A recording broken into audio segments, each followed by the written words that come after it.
One love, one heart. Let's get together and feel all right. It's Reggae Month. Did you know One Love was declared Song of the Millennium by the British Broadcasting Corporation? Yeah, man. Our music has crossed borders. Welcome to another edition of Jamaica Magazine. I'm Adrian Atkinson. Coming up, we explore the journey of reggae music as we celebrate Reggae Month, plus we look at the connection between hypertension and heart disease as we also commemorate Heart Month in February. A full package awaits you. We head to the news first.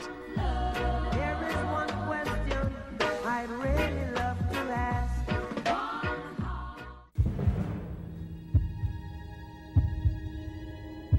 What are you doing to help the fight against crime? Sitting on the corner, minding your own business, definitely not going to work. It is time for us to unite. Unite. Unite for change.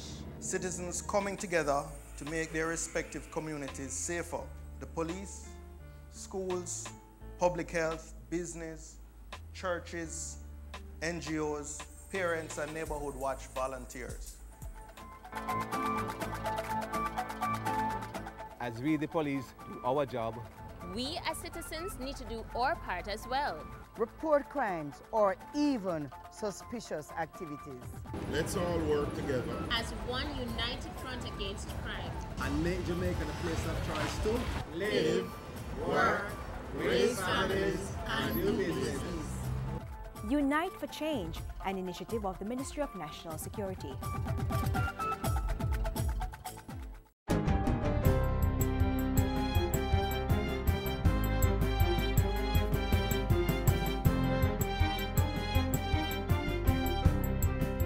Good day, I'm Andrea Chisholm and this is your JIS News for Tuesday, February 4. Jamaica continues to make headway in the fight against human trafficking.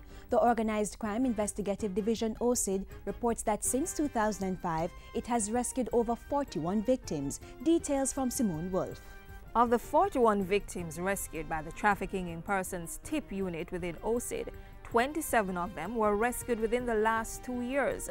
The TIP unit has also conducted about 72 raids. Additionally, the TIP unit has a total of 7 cases before the courts in Jamaica.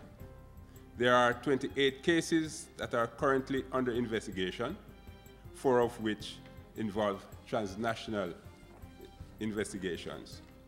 Deputy Commissioner of Police Carl Williams was giving an update at a recent seminar aimed at ensuring that all stakeholders were aware of the latest legislation and initiatives to fight human trafficking. He said the police would be relentless in their quest to apprehend criminals by keeping up to date with the latest trends. The Jamaica Conservative Force will continue to monitor foreign nationals, especially young females, and ensure that their passports are inspected on a regular basis. The National Task Force Against Trafficking in Persons and other stakeholders have also trained more than 5,000 persons in Jamaica and other Caribbean countries to assist law enforcers. There is evidence that the efforts are paying off. In 2013, Jamaica was upgraded from the United States State Department's Tier 2 watch list to Tier 2, indicating government's progress in the fight against human trafficking. The transnational organized crime is valued at some $32 billion per annum. Meanwhile, the government is on a mission to ensure that all cases related to human trafficking can stand up to scrutiny before the courts. This follows a 4-day prosecutors training seminar held recently at the Sunset Jamaica Grand Resort in Ocho Rios. Justice Minister Mark Golding said the goal was to ensure that the criminal justice system was effective. It is an effective criminal justice system that will disable those who are participating in this exploitative form of crime and will deter would-be traffickers from getting involved in it. In the meantime, Director of Public Prosecutions Paula Llewellyn said the Sexual Offences and Human Trafficking Unit within her department was working closely with the police to secure convictions. Government is to take action to identify and determine the scope of thriving industries and clusters of businesses that can be operated efficiently and competitively in the logistics hub environment. Industry Investment and Commerce Minister Anthony Hilton made the announcement recently. As the private sector does its own due diligence, the Ministry of Industry, Investment and Commerce will shortly be conducting and industry analysis to not only identify but to validate these industries.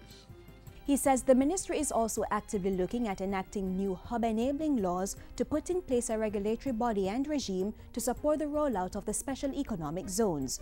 Work is already underway by the Finance Ministry to decide on an appropriate incentive regime for the special economic zones and the proposed International Financial Center aimed at transforming the country into an offshore financial hub. Meanwhile, the Industry Ministry is partnering with the Jamaica Chamber of Commerce to host a major logistics hub symposium targeting global investors. Planned for October 2 in Montego Bay, it's endorsed by the World Bank. This symposium will bring together members of the Jamaican private sector and global investors seeking linkages with Jamaican companies. The Caribbean Maritime Institute CMI will be extending its course offerings to persons residing in Western parishes this year. Simone Reed-Hilton explains the move. The CMI's expansion of its reach is a move that works in tandem with the government's focus on equipping all Jamaicans with the skills needed for the global logistics hub. Education Minister Reverend Ronald Thwaites made the disclosure recently while addressing a forum organized by the Logistics Hub Task Force Subcommittee on Education and Training. He said the CMI would be partnering with the Sam Sharp Teachers College in Granville, St. James to offer the relevant training from that facility. What we're talking about is not a Kingston issue. It is something that is a much broader concept and indeed has the potential within our existing resources and better utilizing existing skills, yes, to be a much wider prospect. Training will be offered in the areas of science, technology, engineering, and mathematics, or STEM. This proposed escalation of the CMI mandate is to enable it to mainstream STEM related to logistics, transport, and maritime professions and avocations, and to introduce these elements into the curriculum of select STEM academies, beginning at Sam Sharp. Still on education, a number of schools across the island are to be expanded with additional classrooms for the upcoming 2014-2015 fiscal year. Education Minister Reverend Ronald Thwaites made the announcement at the recent dedication and opening of the Bel Air High School in Mandeville. He said the prefabricated construction method would be utilized in the building process, which would be more affordable than conventional processes. If you think so we're done, we just come. Because we have 33 planned for the year 2014-2015. We need thousands more school places. We can't afford to build from scratch in many instances, but we can use the investments that have been made to greater advantage, and that will be the pattern of the future development. The minister said the move was in line with a continued objective to eliminate the shift system in schools. The Francis Isabella Main Road in Mount Salem, St. James has been upgraded and officially opened, allowing residents to move about in greater ease and comfort. The road repairs were carried out by the National Works Agency at a cost of $6.7 million. State Minister for Transport, Works and Housing, Richard Azan, says the funds were provided from the tax on fuel and the structure should last for at least 20 years. We have completed this road. We're not supposed to come back here for the next 20 years. What we must be doing is just visiting. Meanwhile, additional funding has been allocated to continue drainage work at Ripon. Minister Azan says over $8 million will be spent to upgrade the standard of the Freeport Main Road, where work has already started. Work will also be done on the damaged sections of the North Gully flooring. Health Minister Dr. Fenton Ferguson is encouraging Jamaicans to read the nutritional content of food labels in order to make healthier choices. He was addressing the recent media launch of Heart Month 2014, celebrated in February. Minister Ferguson also implored persons to take greater care in managing their risks for heart disease. Jamaicans need to know what a normal blood pressure reading is and what their reading is. The same goes for cholesterol, which can lead to clogged arteries and a multitude of problems. The message, ladies and gentlemen, is that undesirable numbers could lead to heart disease. The Ministry of Youth and Culture is taking steps to identify additional sustainable job opportunities for young people within Jamaica's creative industry, particularly in reggae music. This is one of the key areas of a 5-year Memorandum of Understanding MOU that the ministry is currently negotiating with the Jamaica Reggae Industry Association, JARIA. Portfolio Minister Lisa Hanna says studies show that each year 121 million persons globally enter the workforce in search of employment. By 2030, we will have to find an additional 500 million new jobs to satisfy the young people coming into the workforce. Music, the creative industries, culture is a way that we're looking to make sure that we can provide some of those jobs. Minister Hanna was speaking at the recent launch of Reggae Month. She said the MOU would enable JARIA to use the ministry's facilities such as the Louise Bennett Garden Theatre for its activities. Upcoming events on the Reggae Month agenda include the 13th Annual Trenchtown Community Festival, a trade fair, symposia, concerts and live events. And finally, the Culture Minister has paid tribute to the late Bunny Ruggs, the former lead singer for reggae band Third World. Bunny Ruggs, whose real name is William Clark, passed away Monday morning. In sending condolences to his family and friends, Minister Hanna has described Ruggs as a true reggae ambassador. He would have celebrated his 66th birthday this coming Thursday. And that's it for JIS News Today. I'm Andrea Chisholm. Thank you for watching.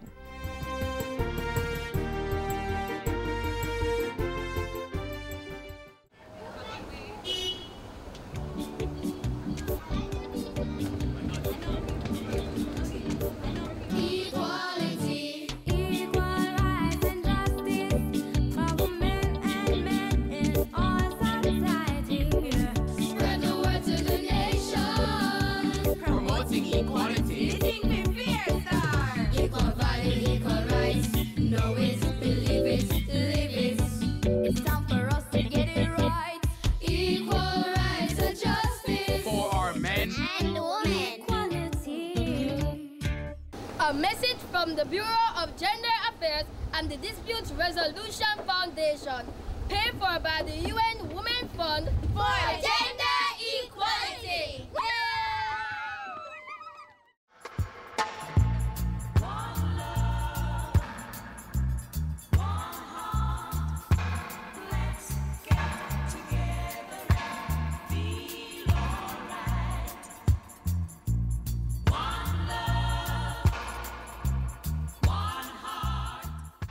Jamaica, the land of wood, water, and yes, sweet reggae music.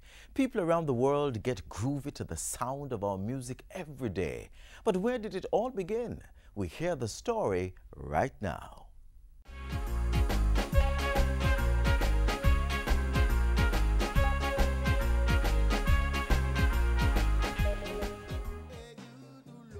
If reggae can ever be edged to a set place, then 13 Brentford Road is its home. It was here at Studio One in 1968 that Rocksteady briefly went back 20 years, married the folk rhythms of Mento, and gave birth to reggae. Up to 8, 6, then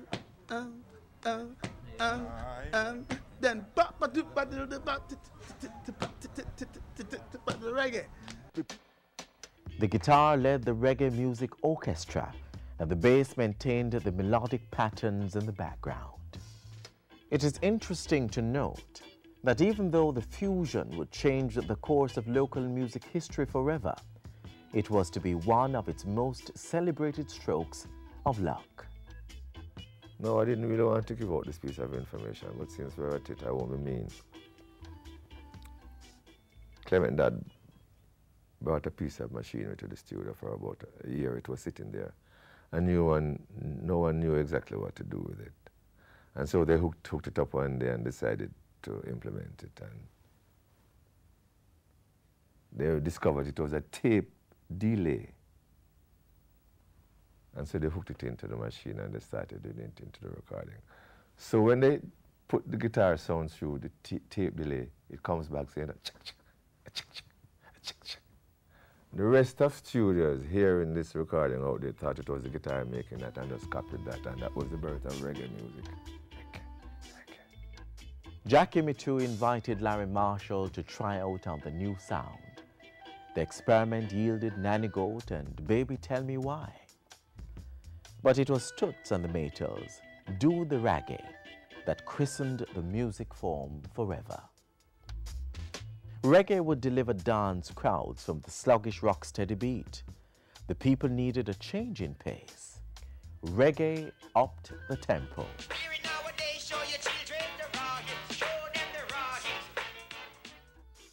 Reggae turned up the heat on some of the social and economic challenges that the people were facing.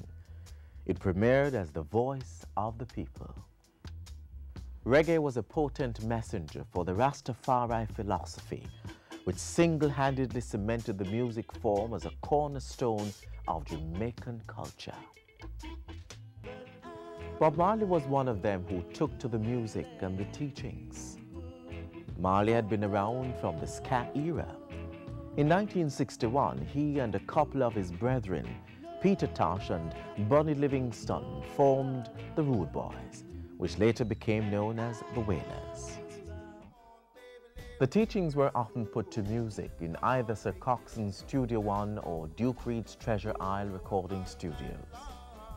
The recording sessions overflowed with free-spiritedness and an abundance of talent. Hits were made by ear. Studio One happens to be the station. Studio One is widely regarded as the mecca of reggae music. Studio One is called the University of Reggae Music. And as an artist, if you didn't work your way through that university, you would not be a complete artist. This is the Motown of the Caribbean. Everything started right here, so right now you have to give a lot of respect to Mr. Dodd because he had a very good ear for music. The local music industry learned the rudiments of music distribution as early as the 1940s, when English fans showed a willingness to buy its R&B covers. When American rhythm and blues were hard to come by, sound system owners Duke Reid and Sir Coxsone Dodd got artists like Stanley Motto to make their own. With the advent of a global village through the economic, social, and political phenomenon called globalization, it is now beyond one's mental facets, where this world-shaking cultural mystique known to humanity as simply reggae will take Jamaica, land we love. Whithersoever it goes, we go.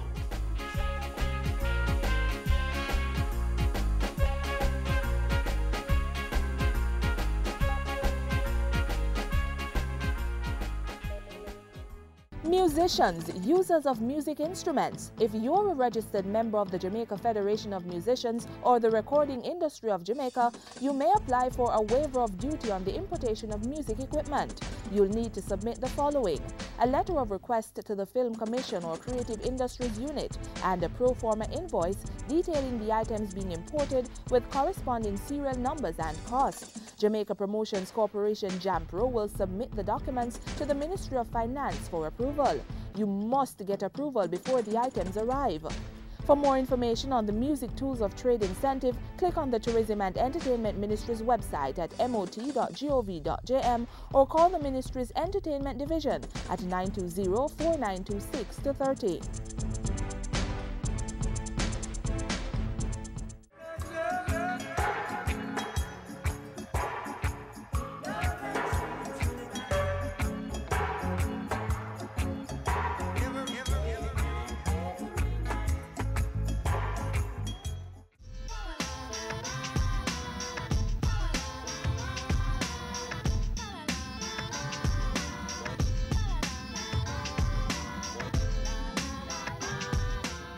Sweet Sweet Jamaica is my favorite reggae song. What's yours? Today in Outer Road, here's some more favorites.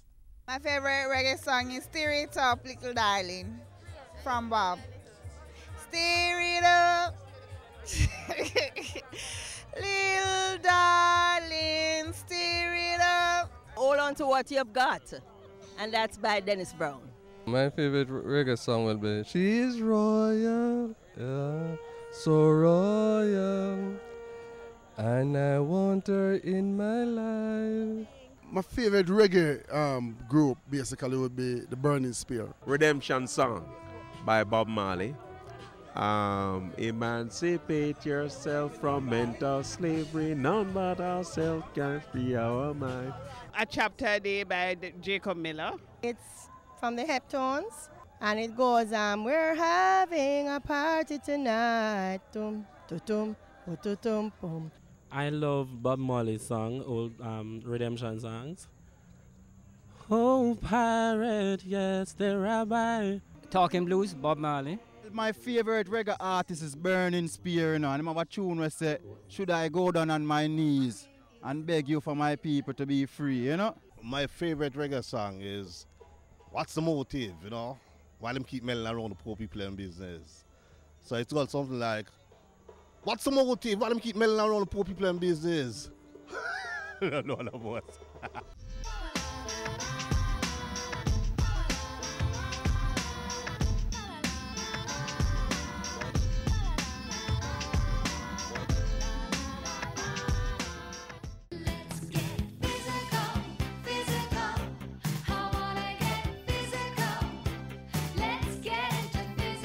Did you know regular physical activity controls your weight, reduces your risk of cardiovascular diseases, reduces your risk for type 2 diabetes and metabolic syndrome, reduces your risk of some cancers, strengthens your bones and muscles, and increases your chance of living longer?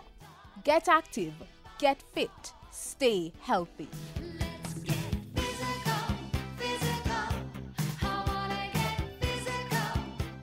Heart disease is the leading cause of death among adults in Jamaica, with a direct link between hypertension, which affects 1 in every 4 persons. Let's look more at this silent killer, hypertension, more popularly called high blood pressure. Blood pressure. The pressure put on the walls of our blood vessels as the heart pumps blood through them. Doctors say blood pressure can be high or low, depending on how fast or slow the heart beats. Your heart rate slows down when you rest and speeds up when you're excited or worried, pushing up your blood pressure. But there are other factors that can cause your blood pressure to rise, even to dangerous levels.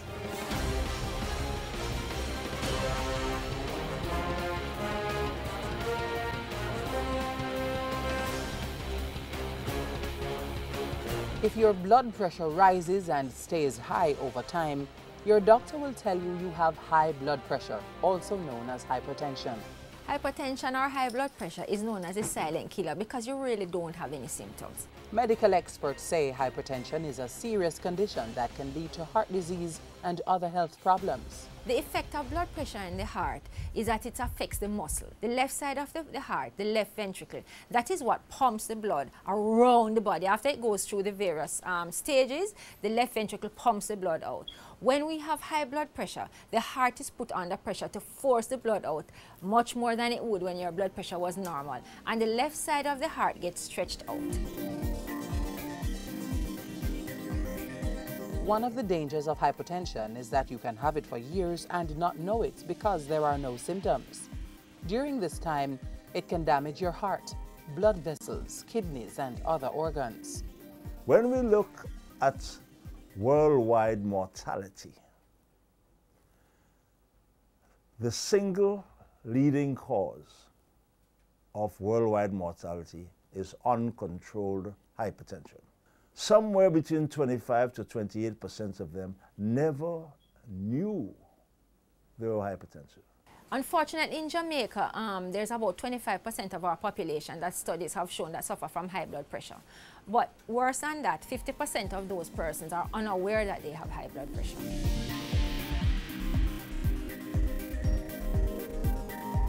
The greatest thing is to know that you are hypertensive. But if there are no symptoms, how can you know? Frequent blood pressure checks, says Deborah Chen. And also, don't do it once for your life and you're finished. You really should have it checked regularly, because you may be okay today and over a period of time, you know, it develops. Most of the high blood pressure, it is of unknown origin. You know, it could be that it runs in the family and so on. But there are risk factors for high blood pressure.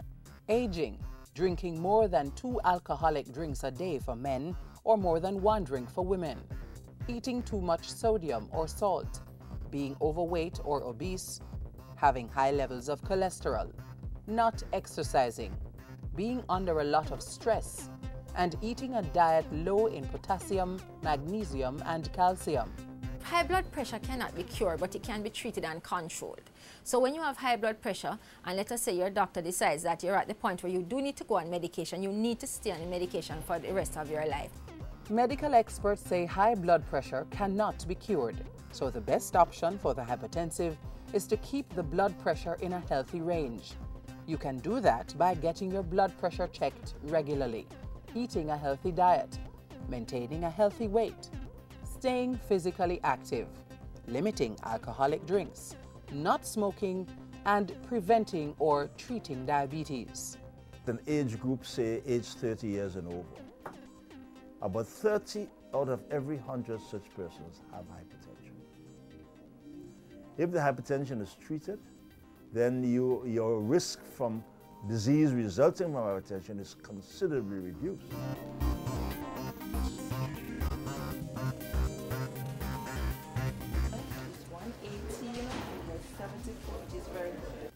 The key to successful treatment of high blood pressure is making lifestyle changes and, if necessary, drug therapy. Doctors say high blood pressure is not a death sentence if you detect and treat it early.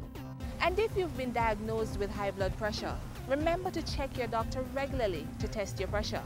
And take your medication if you have to. Remember, untreated hypertension is a silent killer.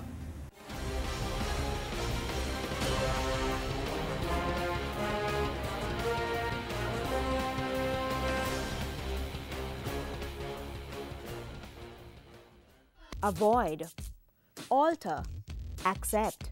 3 steps to help you quit smoking. 3 things to help you kick that cigarette butt. Avoid places, people, and things that encourage smoking. Alter the way you do things. If you normally drive a certain route, and when you drive a certain route, you're going to pass a bar. Drive a different route, you don't pass the bar. Get rid of ashtrays and all smoking apparatus. Breathe in and out. Drink some water. Count to 300. Go for a walk and hang around non-smokers. And after all that, accept that you need help. With support, you're going to find, oh, I really feel better with support. Because the person who's supporting you is going to say, you know, I'm proud of you. Do it one day at a time. Join the fight and quit smoking for life.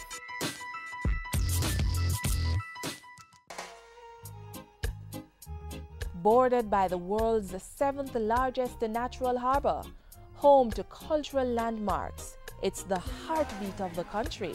And now, with the introduction of Reggae Month, it's Kingston for February, promising to make the city capital a hotspot for local and foreign entertainment seekers. From jungle to Rima, from Tivoli to Matthews Lane. So if you're away or at home, the ministry is inviting you to come to Kingston. There is an event for everyone, with some having no cover charge.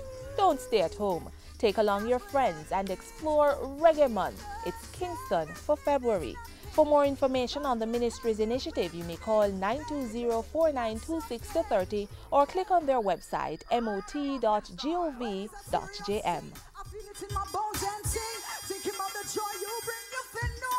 Don't take this for joke. You're the Hennessy to my cup.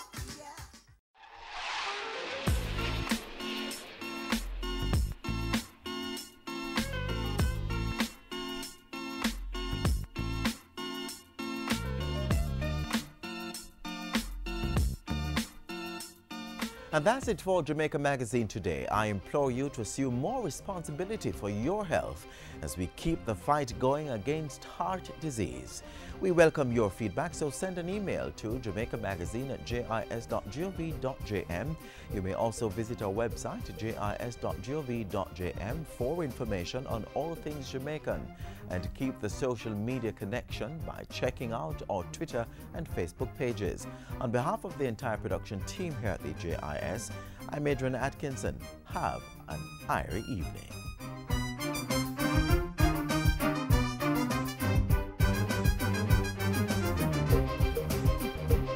This has been a production of the Jamaica Information Service, the voice of Jamaica.